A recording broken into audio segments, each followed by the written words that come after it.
Hello everyone, welcome to another Camp Cretaceous video, where in today's video we are going to be counting down from 18, I believe from what I've counted, Easter eggs hidden in Season 2 of Camp Cretaceous. As a reminder, this obviously will contain spoilers for Season 2, so if you haven't yet done so, do come back to this video at a later date after you've watched it. But before I get into the video, as you guys know, I have been tracking my subscriber base and how many people are currently subscribed to Who Watches.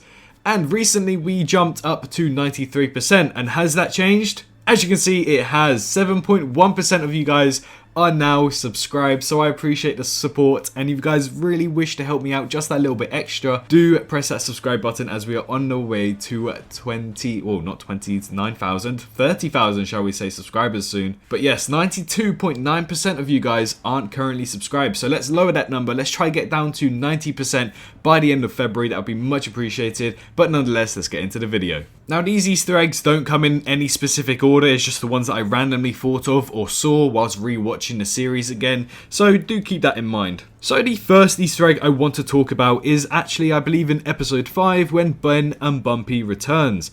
As you can see, they are hiding behind a rock with Toro on top. Now, if you guys think back to Jurassic World Fallen Kingdom, it is very similar to when the Indoraptor is on the skeleton, and you see Maisie, Owen and Claire hiding behind a statue very close to the Indoraptor, but under the nose of the Indoraptor, similar to how Ben and Bumpy are under the nose of the Carnotaurus, not Torosaurus, it's the Carnotaurus. Now, in the same episode, we get to see Ben fighting with compies. Now, this is very similar to Dieter Stark's death scene in Jurassic Park 2, and also the little girl's battle with the compies right at the start of Jurassic Park 2 as well. It shows off how one compy can come out of nowhere, and then the rest of them can swarm you and pretty much kill you very quickly. Obviously, loads of people have pointed this out. The baryonyx scene is very similar to the Jurassic Park 1 kitchen scene, where we have Lex and Tim hiding in the kitchen, hiding away from the velociraptors. And very similar, we have Sammy, Yaz and Brooklyn hiding in a similar fashion away from the baryonyxes. 2 baryonyxes as well, may I say, just like there were 2 velociraptors. Not only that, but in the same scene, we actually see a baryonyx slip, just like the velociraptor did whilst walking into the ice chamber. Now, this next Easter egg is very fluent across the trailers and also in Season 2. Very often you see that they are on the motorbike. But when the kids are on the motorbike being chased by the baryonyxes, I don't know about you guys, but to me, it kind of resembles a similar Jurassic World vibe to when Owen Grady was on the motorbike whilst the velociraptors didn't chase him but ran alongside with him. I believe that's very similar to when the baryonyxes were kind of running alongside the motorbike there, but in this case they were obviously chasing to kill the kids rather than the raptors were chasing to kill the Indominus Rex. In episode 1 of Season 2, the kids of Camp Cretaceous do hide behind a log as a T-Rex hunts and feeds off another dinosaur, the Parasaurolophus. As you can see, this is very reminiscent to when Lex, Tim and Alan Grant hid behind a log whilst the Gallimimuses were flocking their way. Not only that, but if we remember back to the first time we ever saw a full dinosaur on screen in Jurassic Park universe, you'll remember the scene where Alan Grant tries to take off his glasses and hat. As you can see, Darius actually searches through some lost belongings in the Jurassic World Main Street, showing off the similar glasses and similar hat to what Alan Grant wears. We'll also come back to a similar Easter egg for Alan Grant later down the line in this video. Later in the season, in episode 3, Darius and Kenji use a pair of stegosaurs to clear out a blocked river in the clip that we saw. They make an exact same sound of the Lost World counterparts, but not only that, the motion of the stegosaur about to attack the other stegosaur is very similar to Jurassic World Evolution's fight battle scene with any sort of stegosaurus versus a large theropod. Now, the glorious scene of the waterhole scene that we have seen in the trailers and also in Season 2. In episode 3, Darius and Kenji come across a watering hole which looks very similar to the same Jurassic Park scene.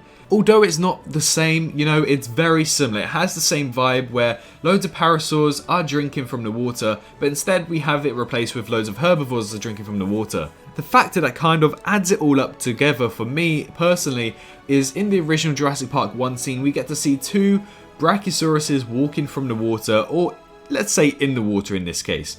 In the similar scene, you can see that there are 2 Brachiosauruses, admittedly 3 as well, walking in the water, but they are both on the left hand side facing the same way, so it has the same type of vibe to it. Now this one I found interesting from the moment that I heard it. I heard Darius say that compies actually have venom, and you have not heard that on screen anywhere in the Jurassic franchise. However, for the Procompsognathus in the novel, right at the start of the book, you do actually hear that it is mentioned that the Procompsognathus does actually contain venom. So it's very nice little nod there to the Jurassic Park novel. Again, leading back to Alan Grant, if you remember Alan Grant's outfit right there, you remember he has a beige hat, beige trousers, and also a blue shirt that he wears. But if you remember Mitch's outfit, it's very much the same, just a little bit more unbuttoned. He has a similar hat, he has a similar shirt, and he has similar trousers as well, or pants for you guys who live in America. When the Battle of Main Street happened, and to get the kids running away into safety, the rest of the gang who were in the control room made the hologram appear for the Tyrannosaurus Rex. This obviously distracted the Rex from attacking the rest of the group, who actually managed to get away with their lives.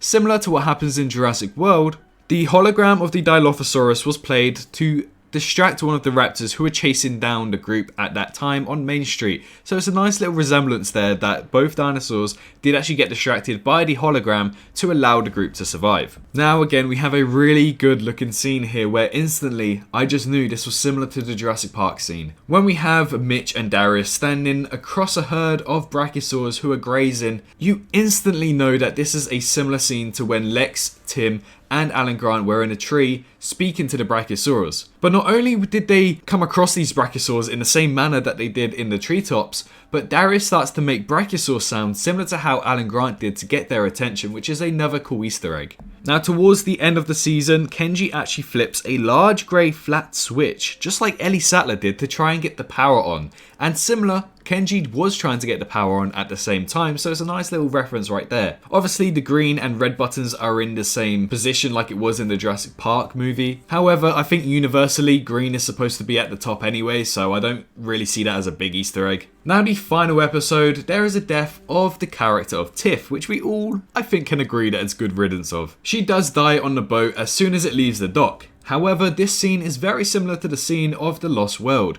We are unaware of what dinosaur actually killed the boat crew in Jurassic Park The Lost World. Most people do like to say it was the juvenile Rex, but I don't see how that could be possible. Obviously, if you read the novels, I believe a group of raptors actually managed to get onto the boat. But in this case, two baryonyxes were able to avenge their fallen friend by killing off Tiff in the boat, similar to how probably the other guys died. Now, one scene which is, very reminiscent to how I like to see it. It's obviously going to be taken in your own opinion, but when the T-Rex is roaring whilst putting his foot on the Jeep after when the gang actually lured the herd away from the watering hole, I believe the roar and the stance that it did is very similar to what we see in the cinematic trailer of Jurassic World Evolution, and also right at the end of Jurassic Park when the banner falls and says, "When dinosaurs ruled the earth." I like to see that as a very reminiscent scene right there. During the process of editing this, I actually realised that there potentially is another Easter egg. The first time we ever get to see the Ceratosaurus after we see the Stegosaurs chase down Darius and Kenji, it does a small little sniff. It notices them, looks at them, sniffs, and then walks away. Very similar to what we see in Jurassic Park 3. Both Ceratosauruses being very docile, but also leaving the kids to do their own things. But that is it for all the Easter eggs in today's video. If you did enjoy today's video, make sure to smash that like button. And did I miss any Easter eggs? Let me know some in the comment section down below that you have found that haven't been mentioned in this video, and I'll happily make a part 2 if we have enough. But in the meantime, as always, going to encourage you guys to subscribe as the percentage is lowering and I can't wait to hopefully get to 90%. In the meantime, like, comment and subscribe, all that good stuff, and I'll see you all in the next one. Bye bye.